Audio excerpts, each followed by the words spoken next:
Innalillahi wa inna ilaihi raji'un.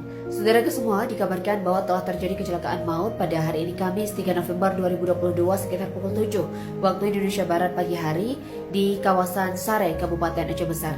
Di mana dalam kecelakaan tersebut dikabarkan bahwa 3 orang meninggal dunia dan 2 diantaranya merupakan mahasiswa dari Fakultas Kedokteran Universitas Syekh Kuala Banda Aceh dan yang satunya lagi merupakan seorang pelajar dari Sare, Kabupaten setempat.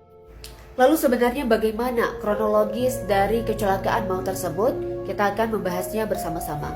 Jadi saudaraku, dari informasi yang kami terima bahwa kecelakaan tersebut bermula ketika mobil Avanza yang ditumpangi oleh 5 mahasiswa tersebut melaju dengan kecepatan tinggi dari arah Banda Aceh menuju ke Sumatera Utara.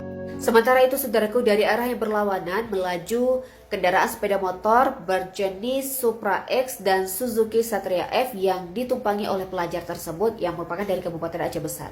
Sehingga diduga mobil Avanza ini hilang kendali dan keluar dari jalur sehingga menabrak kendaraan dari arah berlawanan tersebut.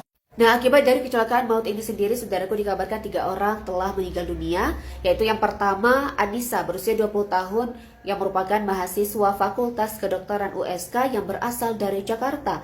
Kemudian selanjutnya juga ada Raffi Irfan Maulana yang berusia 20 tahun yang berasal dari Padang, Sumatera Barat. Dan yang selanjutnya yang merupakan pelajar berinisial I berusia 14 tahun yang merupakan warga Sare, Kabupaten Aceh Besar.